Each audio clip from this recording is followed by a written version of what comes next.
Hello guys, আসসালামু আলাইকুম। কেমন আছেন সবাই? আমি পিয়াস আছি আপনাদের সাথে টেক মগজের পক্ষ থেকে হাজির হয়ে গেলাম আপনাদের সামনে নতুন আর একটি স্মার্টফোনকে নিয়ে। সো আজকে আমরা কথা বলবো Xiaomi Mix 4কে নিয়ে। সো আপনারা সবাই জানেন যে এটা ওয়ার্ল্ডের ফার্স্ট একটা স্মার্টফোন যেটাতে আন্ডার ডিসপ্লে ক্যামেরা ব্যবহার করা হয়েছে। সো আজকে আমরা এই স্মার্টফোনটি নিয়ে কথা বলবো। এই স্মার্টফোনটি চায়নাতে লঞ্চ হয়ে গেল কিছুদিন আগেই। সো এই স্মার্টফোনটির বেস ভেরিয়েন্টের যে প্রাইস রাখা হয়েছে চায়নাতে সেটা হচ্ছে 4999 ইউয়ান। সো ইন্ডিয়ান টাকায় প্রায় 57,000 টাকার মতো আসে এবং আমাদের বাংলাদেশি টাকায় প্রায় 65,000 টাকার মতো আসে। সো এই প্রাইসে এই স্মার্টফোনটি আপনাদেরকে কী অফার করছে, অ্যাকচুয়ালি ফ্ল্যাগশিপ লেভেলের স্মার্টফোন কিনা বা এই স্মার্টফোনটি আমাদের জন্য পারফেক্ট হবে কিনা এবং এই স্মার্টফোনটি আমাদের বাংলাদেশে কবে আসছে এবং প্রাইসটা কেমন হতে পারে, সবগুলো বিষয়ে আজকে আমরা এই ভিডিওতে আলোচনা করব। সো চ্যানেলে যারা নতুন আছেন প্লিজ চ্যানেলটি সাবস্ক্রাইব করে নিন আর ভিডিওটি কন্টিনিউ করতে থাকেন, আমরা সবগুলো বিষয়ে কথা বলবো। সো চলুন ভিডিওটি শুরু করি।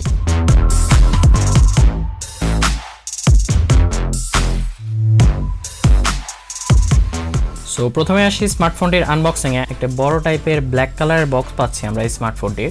সো আনবক্সিং করার সাথে সাথে প্রথমেই পাচ্ছি স্মার্টফোনটি, এরপরে থাকছে ভেতরে আরও 3টা বক্সের ভেতরে থাকছে প্রথম বক্স সেটির ভেতরে থাকছে একটি প্রোটেক্টিভ কেসটি একদম হোয়াইট কালারের ছিল এবং প্রোটেক্টিভ কেসের কোয়ালিটি ছিল খুবই ভালো, সফট প্রোটেক্টিভ কেস ছিল এটাই।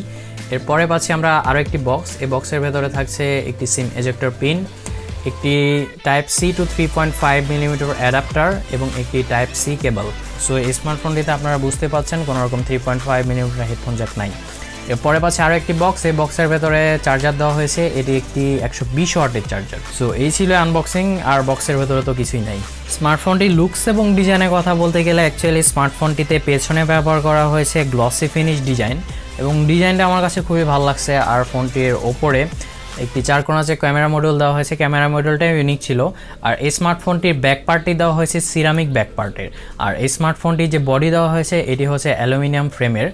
সো এই স্মার্টফোনটির ডিজাইনের সাথে অ্যাকচুয়ালি আপনারা কম্পেয়ার করতে পারেন MI 11 আলট্রাকে। সো এই টাইপের ডিজাইনই আমার কাছে মনে হয়েছে। আর এই স্মার্টফোনটি আপনারা মোট 3টি কালারের মার্কেটে অ্যাভেলেবেল পাবেন, সেটা হচ্ছে ceramic black colour, ceramic white colour এবং শ্যাডো গ্রে কালার। সো সবগুলো কালারই খুবই ভালো ছিল এবং ডিজাইনটাও আমার কাছে খুবই ইউনিক লেগেছে। আর এই স্মার্টফোনটির থিকনেস দেওয়া হয়েছে 8 মিলিমিটার এবং এই স্মার্টফোনটি 225 গ্রাম ওজনের। ওজনটা খুবই বেশি, স্লিমের দিক থেকে মোটামুটি ঠিক আছে কিন্তু ওজনটা খুবই বেশি মনে হয়েছে আমার কাছে। আর এই স্মার্টফোনটিতে আপনারা পাচ্ছেন IP53 dust and splash protection, মানে হালকা পাতলা বৃষ্টিতে ভিজলেও এবং যদি ময়লার মধ্যেও পড়ে যায় তাহলে কোনো রকম তেমন একটা সমস্যা হবে না। স্মার্টফোনটি বাটন এবং পোর্টসের কথা বলতে গেলে স্মার্টফোনটির রাইট সাইডে পাচ্ছেন একটি পাওয়ার বাটন এবং volume up and down button. ফোনটির লেফট সাইডে কিছুই দেওয়া হয় নাই। ফোনটির ওপরে পাচ্ছেন একটি ear blaster, secondary noise cancellation microphone এবং একটি সেকেন্ড স্পিকার পাচ্ছেন। আর ফোনটির নিচে পাচ্ছেন একটি যে speaker grille, type C port, একটি সিম ট্রে। কোনোরকম 3.5 মিলিমিটার হেডফোন জ্যাক কিন্তু নাই।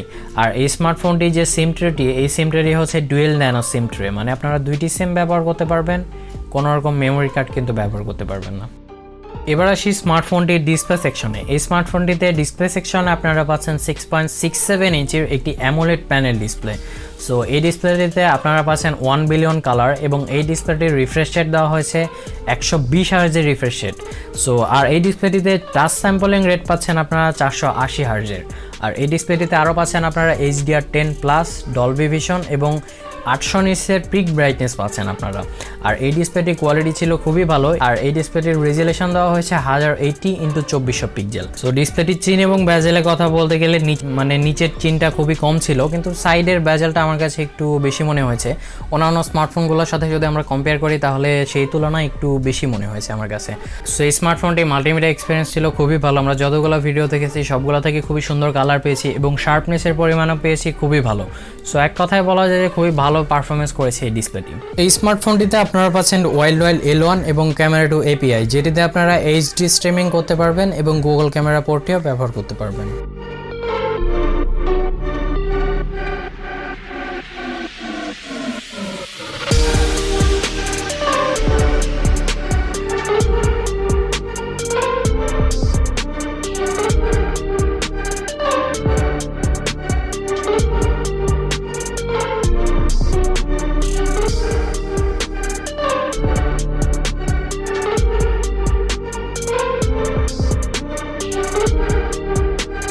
এই স্মার্টফোনটিতে ব্যাটারি সেকশনে আপনারা পাচ্ছেন 4500 mAh একটি ব্যাটারি এবং এই ব্যাটারিকে চার্জ করার জন্য বক্সের প্রোভাইড করা হয়েছে 120 ওয়াটের চার্জার। সো এই চার্জারটি দিয়ে Xiaomi যেটা বলছে যে আপনারা 15 মিনিটের মধ্যে এই স্মার্টফোনটিকে ফুল চার্জ করতে পারবেন। আর এই স্মার্টফোনটি 15 ওয়াটের ওয়্যারলেস চার্জার সাপোর্ট করে এবং ওই ওয়্যারলেস চার্জার দিয়ে আপনাদের এই স্মার্টফোনটিকে 28 মিনিটে 100% করতে পারবেন। আর এই ব্যাটারি থেকে আপনারা প্রায় নর্মাল ইউজে একদিনের মতো ব্যাটারি ব্যাকআপ পাবেন, আর যদি হেভি ইউজ করেন তাহলে 7 থেকে 8 ঘন্টার মতো ব্যাটারি ব্যাকআপ পাবেন। এই স্মার্টফোনটিতে আপনারা পাচ্ছেন dual stereo speaker. So speaker quality ছিল খুবই ভালো, একটি স্পিকার দেওয়া হয়েছে নিচে এবং অন্যটি দেওয়া হয়েছে ওপরে। সো স্পিকার কোয়ালিটি এক কথায় বলতে গেলে খুবই ভালো ছিল, সুন্দর বিট প্রডিউস করছিল এবং সাউন্ডটাও খুবই ভালো ছিল। এই স্মার্টফোনটিতে আপনারা পাচ্ছেন under display fingerprint scanner. So fingerprint স্ক্যানারের স্পিড ছিল যথেষ্ট ফাস্ট এবং অ্যাকুরেট। ফোনটির ফেস আনলক স্পিডও ছিল যথেষ্ট ফাস্ট। এবার আসি স্মার্টফোনটির প্রসেসর সেকশনে। এই স্মার্টফোনটিতে আপনারা পাচ্ছেন Qualcomm Snapdragon 888 plus 5G processor. এটি একটি 5 ন্যানোমিটারের প্রসেসর এবং 2.99 গিগাহার্টজের, এবং জিপিইউ সেকশনে আপনারা পাচ্ছেন Adreno 660। সো এই প্রসেসরটির পারফরমেন্স ছিল খুবই ভালো। আমরা যতগুলো গেম ছিল প্রায় সবগুলোই ট্রাই করেছি, হাই লেভেলের গেমগুলো ট্রাই করেছি, সবগুলোই খুব স্মুথলি চলছিল, ফ্রেম ড্রপের দেখা পায়নি এবং সবগুলোই এইচডি ফ্রেম রেটে খেলেছি এবং সবগুলোই এইচডি গ্রাফিক্সে খেলেছি, মানে আলট্রা এইচডি গ্রাফিক্সে খেলেছি। সবগুলো থেকে খুবই ভালো একটা পারফরমেন্স পেয়েছি। সো এক কথায় বলা যায় যে এই স্মার্টফোনটির সাথে এই প্রসেসরটি খুবই ভালো একটা পারফরমেন্স করছিল। গেম প্লেগুলো দেখুন তাহলেই বুঝতে পারবেন যে এই স্মার্টফোনটি কতটা স্মুথ চলছিল।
এই স্মার্টফোনটিতে আউট অফ দ্য বক্স আপনারা পাচ্ছেন অ্যান্ড্রয়েড 11 এবং MIUI 12.5।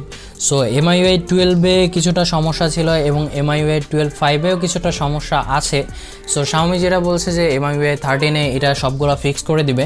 তো দেখা যাক কবে MIUI 13 আসে। সো MIUI 13 আসলে এই স্মার্টফোনটিতে আপনারা খুব তাড়াতাড়ি আপডেট পেয়ে যাবেন। সো MIUI 12.5-এর পারফরমেন্স ছিল মোটামুটি খুবই ভালো, তেমন একটা লাগিংয়ের দেখা পায় নাই। অ্যাপ ওপেনিং ক্লোজিং থেকে শুরু করে সব কিছুই খুব স্মুথলি চলছিল। ডে টু ডে ইউজে কোনো রকম সমস্যাই হয়নি এই ওয়াইটি ইউজ করতে। এই স্মার্টফোনটি আপনারা মোট 4টি ভেরিয়েন্টে মার্কেটে অ্যাভেলেবেল পাবেন, সেটা হচ্ছে 8/128GB, 8/256GB, 12/256GB এবং 12/512GB। আর এই স্মার্টফোনটি র্যাম সেকশনে ব্যবহার করা হয়েছে LPDDR5X র্যাম এবং স্টোরেজ সেকশনে আপনারা পাচ্ছেন UFS 3.1। এই স্মার্টফোনটির যে বেস ভেরিয়েন্ট, এই ভেরিয়েন্টটি চায়নাতে লঞ্চ হয়েছে 4,999 ইউয়ানে, যেটি ইন্ডিয়ান টাকায় প্রায় 57,000 টাকার মতো, আর আমাদের বাংলাদেশি টাকায় 65,000 টাকার মতো। সো 65,000 টাকা যেহেতু কনভার্ট করে আসছে, সো আমাদের বাংলাদেশে এই স্মার্টফোনটি আই থিঙ্ক 3 থেকে 4 উইকের ভেতরে অ্যাভেলেবেল হতে পারে। যদি অ্যাভেলেবেল হয় তাহলে এই স্মার্টফোনটির প্রাইস আই থিঙ্ক 75 থেকে 76,000 টাকা। সো এই টাইপের ভেতরে থাকবে বলে আমি আশা করছি। বাংলাদেশে আসার সাথে সাথে আমি প্রাইসটা আপডেট করে দিব আপনাদেরকে কমেন্ট সেকশানে বা ডিসক্রিপশানে। সো আপনারা একটু খেয়াল রাখেন তাহলেই দেখতে পাবেন। এবার আসি স্মার্টফোনটি ক্যামেরা সেকশানে। এই স্মার্টফোনটি রিয়ার সাইডে বা পেছনে ব্যবহার করা হয়েছে triple camera setup. Main camera হিসেবে ব্যবহার করা হয়েছে 108 মেগাপিক্সেল একটি ক্যামেরা, যার অ্যাপারচার f1.9। 8 মেগাপিক্সেলের একটি টেলিফটো ক্যামেরা লেন্স ব্যবহার করা হয়েছে, যার অ্যাপারচার f4.1। এই লেন্সটি দিয়ে আপনারা 5x পর্যন্ত জুম করতে পারবেন। তারপরে পাচ্ছেন আপনারা একটি 13 মেগাপিক্সেলের আলট্রা ওয়াইড ক্যামেরা, যার অ্যাপারচার f2.2। এবং ফোনটিতে সেলফি ক্যামেরা হিসেবে পাচ্ছেন একটি 20 মেগাপিক্সেল একটি ক্যামেরা, যার অ্যাপারচার f3.4। এই স্মার্টফোনটির সেলফি ক্যামেরা কিন্তু আন্ডার ডিসপ্লে ক্যামেরা। সো দেখতেই পাচ্ছেন যে আন্ডার ডিসপ্লে ক্যামেরা মানে আপনারা দেখতেই পাচ্ছেন না ক্যামেরা কোথায় আছে, বাট ডিসপ্লের নিচে এটা ক্যামেরা দিয়ে দেওয়া হয়েছে। সো ক্যামেরা কোয়ালিটির কথা বলতে গেলে স্মার্টফোনটির যে রিয়ার ক্যামেরা বা মেইন ক্যামেরা, এই ক্যামেরা কোয়ালিটি ছিল খুবই ভালো, এবং স্মার্টফোনটিতে যে সেলফি ক্যামেরা, এই সেলফি ক্যামেরার কোয়ালিটিও খুবই ভালো ছিল। এই স্মার্টফোনটির রিয়ার ক্যামেরা দিয়ে আপনারা 8K-তে 24 fps-এ ভিডিও রেকর্ড করতে পারবেন, এবং 4K-তে 30 এবং 60 fps-এ ভিডিও রেকর্ড করতে পারবেন। আর যে ফোনটির সেলফি ক্যামেরা, এই সেলফি ক্যামেরা দিয়ে আপনারা 1080p-তে 30 fps-এ ভিডিও রেকর্ড করতে পারবেন। সো ক্যামেরা কোয়ালিটি ছিল খুবই ভালো। ক্যামেরা স্যাম্পলগুলো দিচ্ছি, দেখে নিন, দেখলেই বুঝতে পারবেন যে এই স্মার্টফোনটি কতটা ভালো ছবি তোলে। ছবিগুলো থেকে খুবই ভালো ডাইনামিক রেঞ্জ পেয়েছি এবং ডিটেলসও খুবই ভালো পেয়েছি। সো স্যাম্পলগুলো দেখুন, তাহলে বুঝতে পারবেন।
এই স্মার্টফোনটি কানেক্টিভিটি সেকশনের কথা বলতে গেলে আপনারা পাচ্ছেন ডুয়েল 5G। এই 5G কতগুলো ব্যান্ড সাপোর্ট করে অ্যাকচুয়ালি এটা জানতে পারি নাই। নেক্সট যখন ইন্ডিয়াতে লঞ্চ হবে এই স্মার্টফোনটি, তখন আমরা আরও একটি রিভিউ করব, তখন আপনাদেরকে জানিয়ে দেবো। এবং আরও পাচ্ছেন আপনারা dual 4G volt, wifi calling, Bluetooth 5.2, wifi 6E পাচ্ছেন, যেটা লেটেস্ট এডিশন এখন, এবং NFC-ও পাচ্ছেন এই স্মার্টফোনটিতে আপনারা। সো এই ছিল এই স্মার্টফোনটির রিভিউ। শেষ কথা বলতে গেলে অ্যাকচুয়ালি এই স্মার্টফোনটির যে প্রাইস রাখা হয়েছে, এই প্রাইজে কিন্তু iQOO 8 Pro স্মার্টফোনটি রিলিজ করা হয়েছে। সো ওই স্মার্টফোনটি আর এই স্মার্টফোনটির প্রাইস কিন্তু সেম, কিন্তু তুলনামূলকভাবে আমি যেটা দেখতেছি যে iQOO 8 Pro স্মার্টফোনটিতে বেশি ফিচার দেওয়া হয়েছে। ওইটাতে ভালো একটা ডিসপ্লেও কিন্তু খুবই ওয়ার্ল্ডের বেস্ট একটা ডিসপ্লে ব্যবহার করা হয়েছে iQOO 8 Pro-তে। কিন্তু এখানে ডিসপ্লে কোয়ালিটির ক্ষেত্রে আপনারা জাস্ট সিম্পল একটা ডিসপ্লে পাচ্ছেন। অ্যামোলেড ডিসপ্লে হলেও কিন্তু এখানে রেজুলেশন 1080x2400 পিক্সেল পাচ্ছেন, আর ওইখানে কিন্তু 2K রেজুলেশনের ডিসপ্লে ব্যবহার করা ছিল। সো দুইটা স্মার্টফোনের কিন্তু অ্যাকচুয়ালি প্রসেসরটা সেম দেওয়া হয়েছে, পারফরমেন্সের ক্ষেত্রে সেম লেভেলের পারফরমেন্সই পেয়েছি আমরা, আর চার্জিংয়ের ক্ষেত্রেও বা ব্যাটারি ব্যাকআপের ক্ষেত্রেও কিন্তু সেমই পাচ্ছি। কিন্তু আমার মনে হয় যে এই স্মার্টফোনটির শুধু আকর্ষণীয় দিক হচ্ছে এটার under display fingerprints, under display camera. So এই আন্ডার ডিসপ্লে ক্যামেরার জন্য যদি এই স্মার্টফোনটি নিতে চান আপনারা, তাহলে এই স্মার্টফোনটি আপনাদের জন্য একটা বেস্ট স্মার্টফোন হবে। সো সব দিক বিবেচনা করে যদি এই স্মার্টফোনটি আপনাদের জন্য পারফেক্ট হয়, তাহলে আপনারা নিতে পারেন। সো এই ছিল এই স্মার্টফোনটির রিভিউটি কেমন লাগলো জানাবেন আমাদেরকে। রিভিউটি যদি ভালো লেগে থাকে তাহলে আমাদের চ্যানেলটিতে প্লিজ সাবস্ক্রাইব করে নেবেন, এবং আমাদের ভিডিওতে লাইক করবেন, কমেন্ট করবেন এবং শেয়ার করবেন। ধন্যবাদ সবাইকে।